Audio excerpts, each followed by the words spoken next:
Hello, everybody, and welcome back to Circling Seattle Sports on Converge Media. I am your host, as always, Charles Hamaker. Today, we've got a couple weeks of content to go over for you, just because we didn't have the show last week. With that being said, we've got some stuff to move through, so we're just going to get right into it here, starting with our Seattle Seahawks. In Week 9, they had their bye week, so there was no game to worry about that week.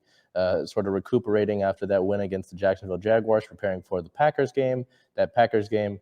That week of preparation wasn't exactly it didn't work out necessarily, as the Seahawks fell in Green Bay to the Packers 17-0. The offense stalled out despite the return of quarterback Russell Wilson and rookie wide receiver D. Eskridge. Russell made two big mistakes, which were interceptions in the end zone. Those two mistakes out of his entire game were ultimately what impacted this game. Green Bay going into the third quarter only had 3 points. This is a winnable game. The Seahawks were going to get the ball back at half. Just those interceptions, on the first interception, the Seahawks were having a good drive. They were moving the ball down the field. Russell throws a pick. A little controversial. Kevin King wasn't a former Husky for the Packers. Didn't complete the catch on the interception, but the replay review in Green Bay allowed it to happen. So the Seahawks lose the ball on the turnover there. And then the other interception, the second one, Russell just gunned a deep ball into triple coverage, and it was an interception. So ultimately, those two mistakes that were uncharacteristic for Russell, you don't really see those kind of mistakes happening with our quarterback, play a factor. I mean, rarely do you look at a Seahawks game and say, hey, Russell was part of the reason that we lost today. That's not something that you hear very often. That's not something you say very often. So for that to happen, it was a little bit bizarre, and it was a tough week.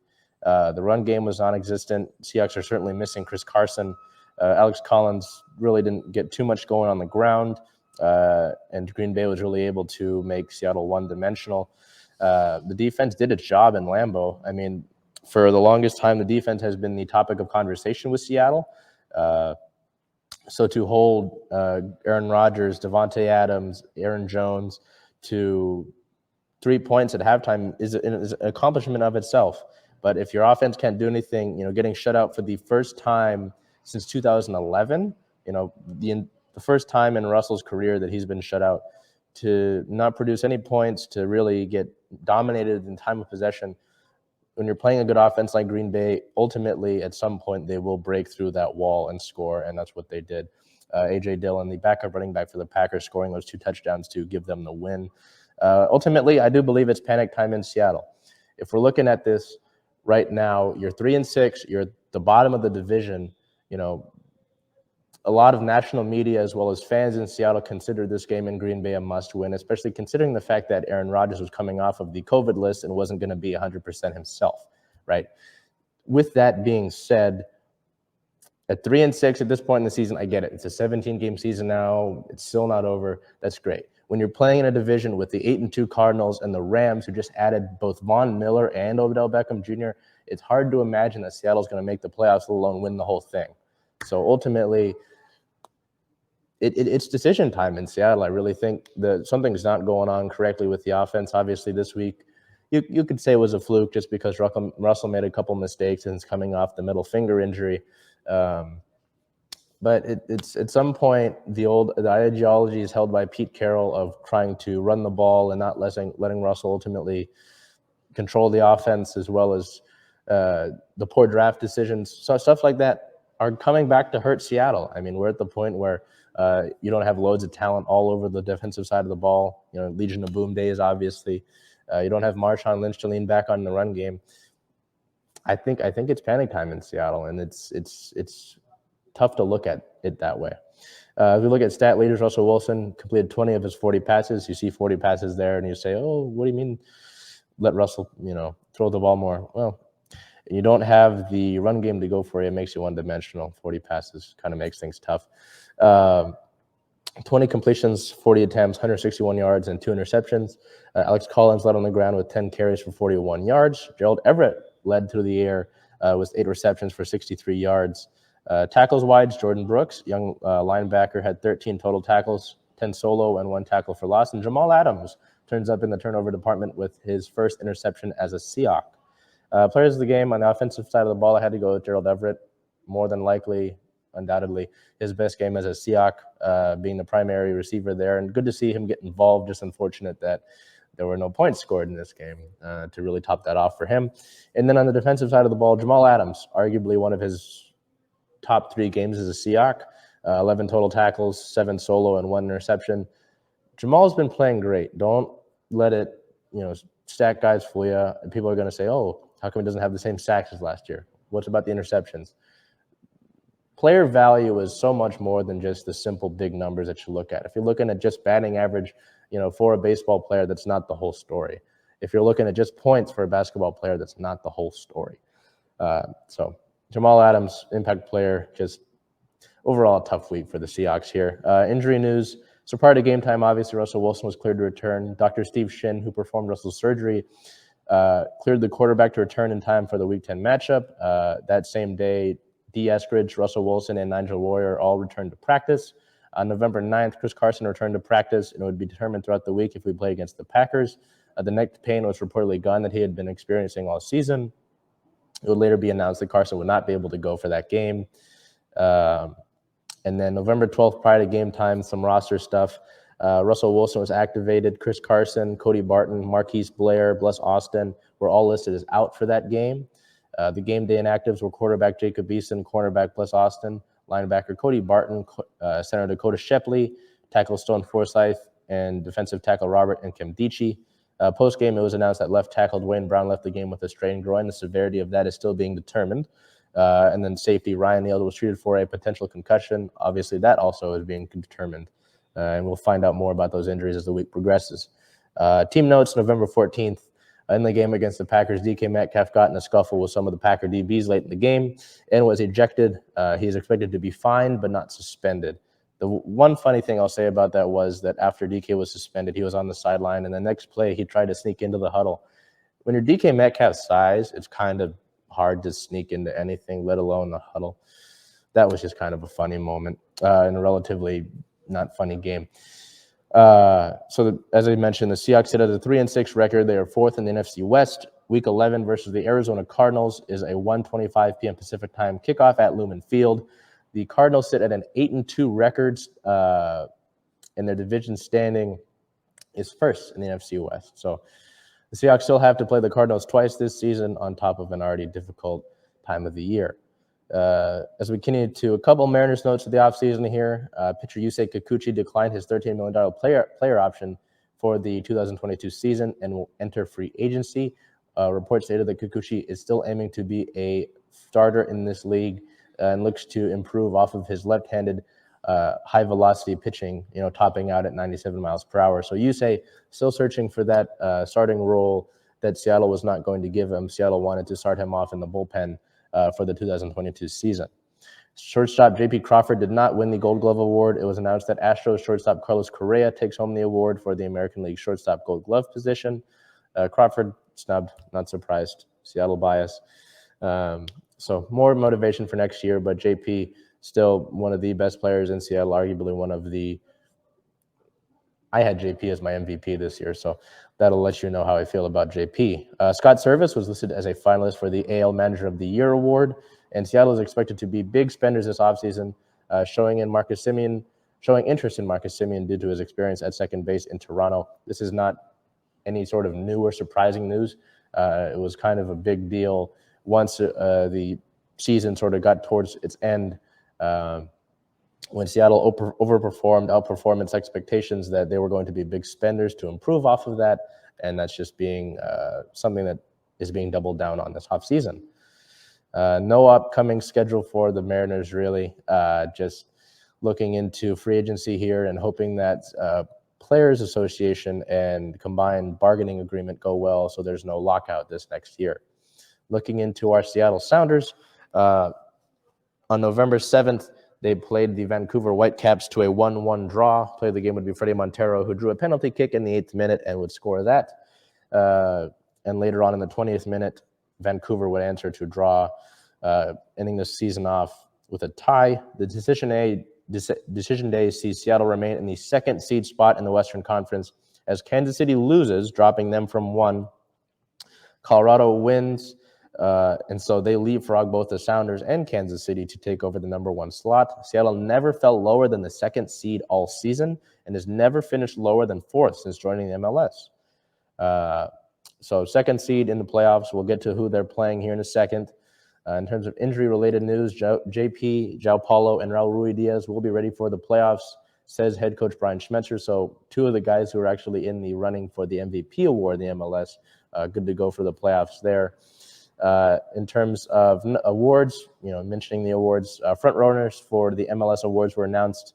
As I mentioned, MVP Raul Ruidiaz and João Paulo were in the conversation. João Paulo is an MVP on the MVP shortlist as of November 15th, as officially announced by the Major League Soccer Awards Association. Defensive Player of the Year, Yamar Gomez Andrade is a front runner for that. Comeback Player of the Year, Jimmy Medranda. Humanitarian of the Year, Stefan Fry. Coach of the Year, Brian Schmetzer. So you see these Sounders representatives for those awards there. Just announced today on the 15th that João Paulo is on the MVP shortlist. After the draw with Vancouver, the team qualified for the 2022 CONCACAF Champions League, which is a big deal. It's like the Sounders are being invited to the big boys table of soccer, world soccer. So that is a big deal there. And then the team wins the 2021 Cascadia Cup. With that draw, the Sounders secured the Cascadia Cup, which is a award or a trophy that is shared amongst Seattle, Vancouver, and Portland. The best team, the team with the best record amongst the competition between those three teams wins that award each year. There was none last year simply because of COVID. So Seattle takes that home after not having a winner last year. In league-related notes, 2022 schedule is announced for MLS. Nashville Soccer Club joins the Western Conference. An expansion team, Charlotte, will join the East. Season will begin in February and finish on November 5th in order to accommodate the World Cup in Qatar. The Sounders finish out the season with a 17-win, 9-draw, 8-loss record. They finished second in the Western Conference and third in the MLS in points with 60. Their next game is November 23rd versus Real Salt Lake. That is a Tuesday, 7:30 p.m. Pacific time kickoff. First round of playoffs, second-seeded Sounders playing the seventh-seeded Real Salt Lake team. Playoff soccer, it is back in Seattle again. Just unfortunate that it's on a Tuesday of all things. No Seattle Storm news. Storm's kind of been quiet as a lot of the players in the WNBA are all overseas or just taking their off season as they will. So, best of luck to all the Storm players overseas, as well as just taking their time, and to Sue Bird, who hopefully comes back next year. As we push into Kraken-related news, on November 4th versus the Buffalo Sabres, the Kraken would beat Buffalo by a score of 5-2. Player of the game would be Jordan Eberle, who scored 3 goals, had 3 points, 3 plus-minus, 4 shots on goal. Eberle records the first hat trick in Kraken franchise history.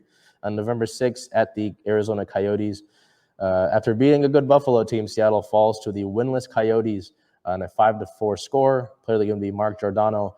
The captain scores 1 goal, earns 1 point with a 3 plus-minus, 3 shots on goal, 1 hit, and 1 block. So tough result there. November 9th versus the Vegas Golden Knights at home, Seattle would lose 4-2. Player of the game would be Brandon Tanev with 1 assist, 1 point, 1 plus-minus, 1 shot on goal, and 4 hits. November 11th versus the Anaheim Ducks, so Seattle would continue their skid, losing 7-4. Player of the game would be Ryan Donato with 2 assists, 2 points, 2 plus-minus, 1 shot on goal. November 13th versus the Minnesota Wild, Seattle would lose 4-2. Player of the game would be Alex Wenberg, scoring 1 goal, 1 assist, 2 points, 3 shots on goal, and 1 block. So the quick thing I'll say about the Kraken here, there's inconsistency with an expansion side. You've got a bunch of guys who are a couple months into the season now. They're still learning how to play with each other, and they're still getting used to this Dave Hackstall system and just settling in, right? The hockey season is a long season. It stretches into March. So ultimately, I'm not panicking. A lot of people are placing the blame, some of the blame on the defensive woes on goalkeeper Philip Grubauer. I will say that's not a sensible thing to do, simply because if you look at a lot of the goals that are being scored, I will admit there are some goals that are Philip's fault, and that's fine.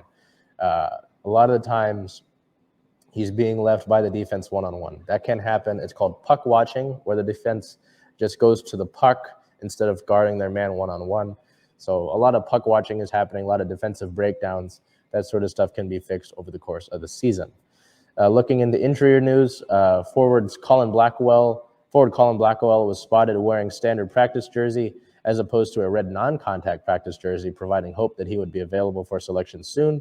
And on November 14th, Colin Blackwell would be officially cleared off of injured reserve and made his debut against Minnesota. In a corresponding move, Riley Sheehan would be placed on waivers. Sheehan would clear waivers, which is a surprise as he was expected to be claimed and will be assigned to AHL Charlotte, which is the effectively a minor league team for hockey.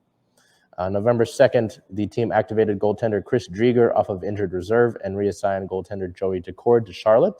And November 6th, forward Ryan Donato suffered an upper body injury and did not return to the game in that contest against Arizona. So at this current point in time, Seattle is 4-10-1. They're at the bottom of the Pacific Division. But as I mentioned, long season, play until March, 82 games. Looking ahead for the Kraken, they will play November 17th versus the Chicago Blackhawks. That is at home, 7 p.m. Pacific time puck drop. It'll be a 3-game homestand here. November 19th versus the Colorado Avalanche, also at 7 p.m. And then November 21st versus the Washington Capitals with a 6 p.m. Pacific time puck drop. So as I mentioned, please don't panic. 82-game season. There's a lot to still do. And then we look over to our OL Reign here. Professional women's soccer playoff time semifinal. When you get to the championship game, and the Reign would not win that game. They would fall at home at Cheney Stadium in a 2-1 loss. Tough way to end the season. Player of the game would be Eugénie Le Sommer. The French loan from OL scored 1 goal on 7 shots, 2 on target. The Reign lose in the NWSL semifinal. Tough result. I have ties to this team simply because they were the first real people to give me a shot in this career. They gave me a press pass when I was really not doing much. So to follow this journey from Challenge Cup, which is preseason, to see them, in the early part of the season be at the bottom of the table, bottom of the league, and to jump all the way for a good amount of the season in the first seed, but then, finishing regular season in the second seed, hosting a semifinal game, being 1 game away from the championship game, to see that resilient group of women battle back and to lose a tough game, it sucks. It does suck. And, having professional women's soccer is great. And, just like any sport, you want your teams to win here, but they did not do that. Washington has won now their last 6 games, and they march into this game in Louisville in the championship game as effectively a team of destiny. They had a lot of scandals early on in the year. They were also near the bottom of the table, and now they're playing for a championship. They're white hot right now. So congrats to Washington. Washington will play the Chicago Red Stars on November 20th in the NWSL championship game. But for our Reign, their season is over. The injury report versus Washington, the only player that was on the actual injury report at all was Sam Hyatt, who is out with COVID protocol. Team-related news, the NWSL award nominees were announced and voting closed for that. We will find out the results in the days leading up to the championship game. Jess Fishlock, midfielder, was announced as a finalist for the MVP award. Alana Cook, center back, and also a U.S. Women's National Team player, was announced as a finalist for Defensive Player of the Year, and head coach Laura Harvey was a finalist for Coach of the Year. As I mentioned, the announcement for those winners will come in the days leading up to the championship game. League-related news, Portland Thorns named former goalkeeper Karina LeBlanc as the new general manager as Paul Riley fallout continues. More NWSL scandal news there. Paul Riley finally gets kicked out. And then expansion team San Diego will be named the San Diego Wave. Officially the San Diego Wave Football Club. They join the Kansas City Current as the 2 teams in the NWSL named after water-related terms, which is kind of interesting. Regardless, the Reign finished out the season with a 13-3-8 regular season record. That is 13 wins, 3 draws, and 8 losses. Finished second in the league. Overall, we'll have a season recap for you next week. But with that being said, tough to lose there. Quick week of stuff, a lot of stuff to go over. Some things I had to cut out just for time constraint. But with that being said, your Seahawks lose to the Packers. Sounders tie with Vancouver and will play next week against Real Salt Lake in a playoff game. The Mariners still kind of waiting their way through free agency at this current point in time. Not much movement in the MLB in terms of free agency still, regardless. The Kraken are they're working their way through things. They're doing their best. And the Reign finish out their season in the semifinal. So with that being said, I want to thank everybody for tuning in. We'll see you back next Monday. Until then, take care and be well.